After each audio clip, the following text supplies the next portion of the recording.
Once when I was making a Warcraft 1 remake in Warcraft 3, I tried to make a slime creep and found out something really strange. The Acolyte uses the same skin as sludge minions, and I have no idea why. It could be an example of artist laziness, but why this combination of units? I also can't see where their markings match up. I'm no skinner, so I don't know, but that's definitely a weird built-in mechanic for sure. The too famous, Murloc units started off as a variation of the ghoul model. You can see how similar they are in terms of movement and animation, although they're not quite the same. If you've made maps before or looked closely in games with undead in them, you'll notice that abominations have a special animation when they die to siege damage. I originally thought this was because they were just enormous sacks of blood and would look weird with less due to an explosion, but it's actually because of an ability abominations used to have in place of Disease Cloud. I'll talk more about this in the next video, but has this icon ever baffled you? What is going on here? What does this have to do with a cloud of disease? Well, originally the icon looked like this. It was an upgrade for abominations to explode and deal damage when they died, rather than simply leaving behind a plague cloud.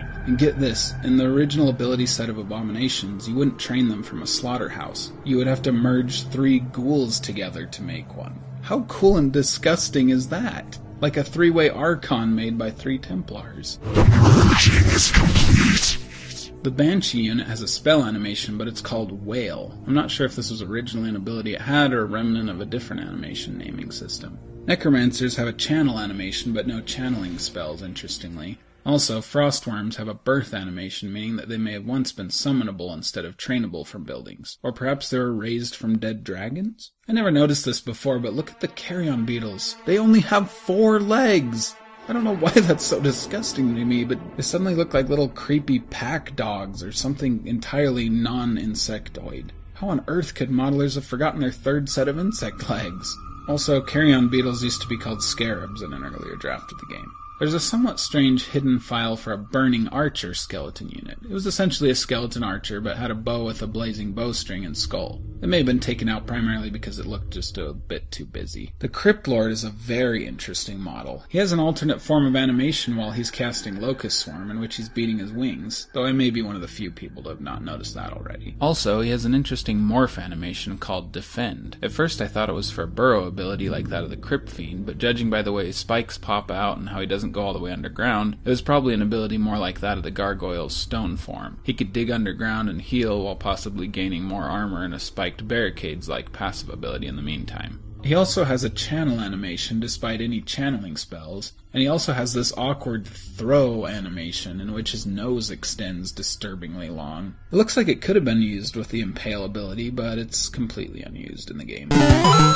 I just wanted on record that I really liked these original Infernals without the stupid neck thing on the back of their torso. You know what I'm talking about? A few of the modernized changes to characters grew on me, such as Deathwing's huge jaw, but I just hate the puffy-looking Infernals on WoW. These guys look way cooler. Also, there used to be a prerequisite building for building gargoyles called a Gargoyle Spire. All it did was allow gargoyles to be produced by the crypt in research stone form, so it was easily merged in with the graveyard. The shrine/Gul'dan's skull thingy has a construction animation, interestingly, making it a possibility for a custom building added to a homebrewed technology tree. Possibly as a flamethrower tower or something. And lastly, for the undead, whereas the human and goblin shipyards have no birth animation, the undead shipyard and night elf shipyard do, even though they're never buildable in the campaigns. Their animations are pretty clumsy, and honestly they're probably just added because of the unique way that night elf and undead buildings come into being instead of being assembled piece by piece. But they do work for making a custom game in which building shipyards is an option.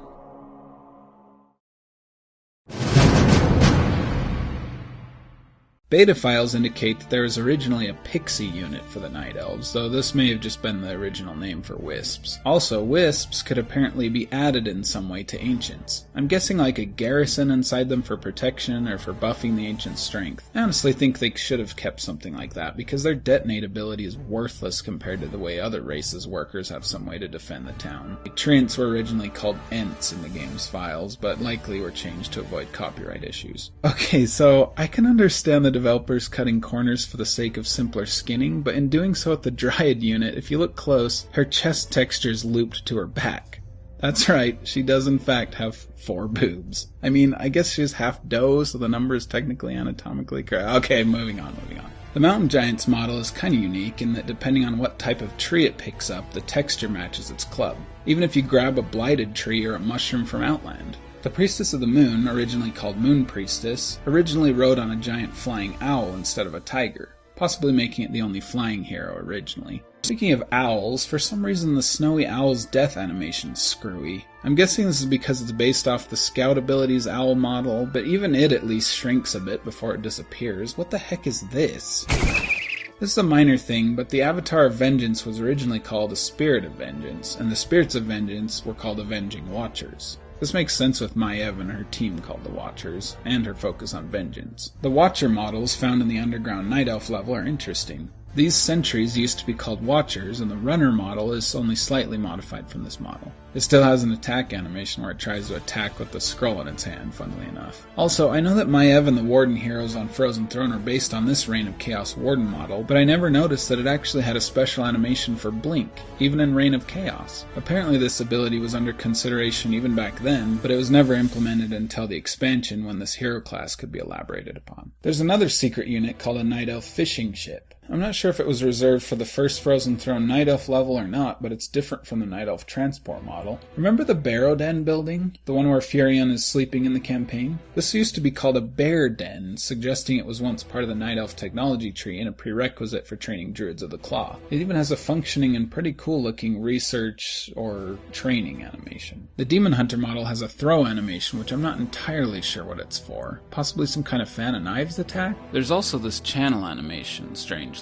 The only time it's used is when Illidan is closing the Dimension Gates and Gates of the Abyss, but the vanilla Demon Hunter has it too. So an earlier draft of the hero apparently had a concentration spell. The only difference with Demon Illidan's model is some water walking animations. I still hate those stupid warglaives. Are we expected to believe that Demon Hunters had them custom made in Pandaria or something? Come on. I never noticed that Furion's look changes from the Reign of Chaos to the Frozen Throne. Instead of wearing a cloak of leaves, he wears a cloak of fur and what appears to be feathers. Also, did you never notice he dies Jedi style? What the crap? But not when he's riding a stag for some reason. I still wonder why his hair changed color after Warcraft 3.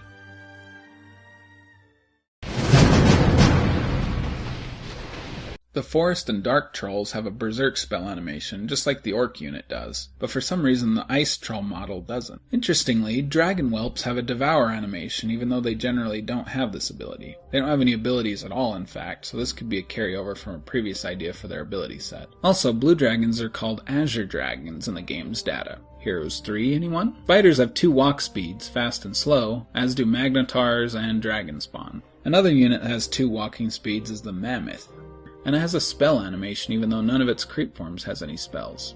Open for interpretation. Infernal Contraptions and Juggernauts are slightly different in their models, as you can see here. I originally thought they were just different sizes of the same creep. Originally, they were called Infernal Cannons. Now that I look at them closer, it looks like there are 2 ability forms of the same unit. Maybe some kind of Warcraft version of a siege tank with 2 modes? I didn't know this before, but Tuskars are based on the Ogre models and have the same animations. There are only 2 units in the game that have sleep animations: Ogres, and by extension Tuskars, and Golems. I thought it would have been fun to have more creeps have this animation. It was always kind of distracting to have most of the creeps standing up in their sleep. And technically, golems don't sleep anyway. This animation was just for their surprise attacks and cinematics. Makruras were once called Lobstrox, and Succubi were once called Demonesses. Space Fel Orcs and Marines are surprisingly detailed and have intricate attack animations, but otherwise they're just modified rifleman models. And Zerglings are just slightly modified Fellhounds. The Hydralisk's dying animation always looks weird to me. I'm used to them exploding from space pressure.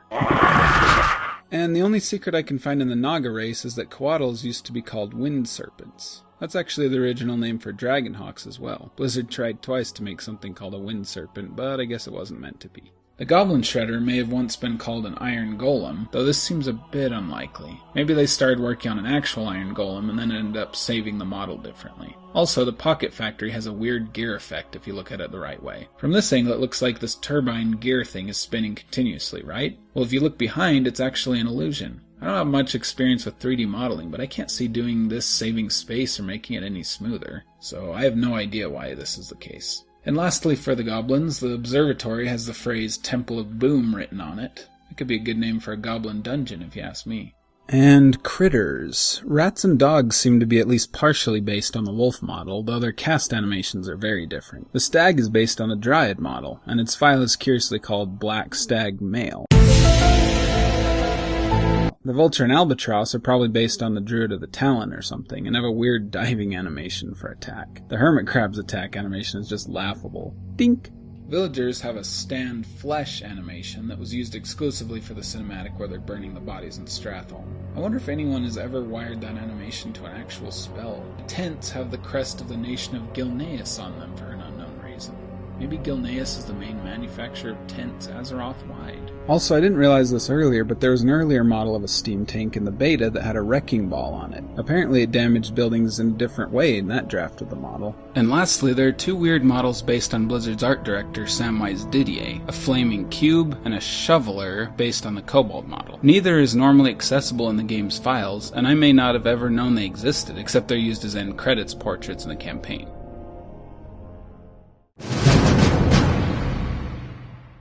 As far as doodads go, there are some that have weird unused animations, but I'm guessing that was just because they're edited versions of existing units like buildings. There are a couple that are really weird, like the minecart, which has a wounded animation and a spell fix animation, neither of which are very different from the original stand one. I also noticed that the statue of Ajara found in the Tomb of Sargeras scenario has a death animation in which Ajara grows a tail. I'm not sure how this was originally supposed to work, since in the scenario Maiev finds the statue like this already. The statue is by default part of the dungeon tile set, not the Sunken Ruins one, which is interesting. Perhaps the original Tomb of Sargeras was going to be more red and demonic in appearance.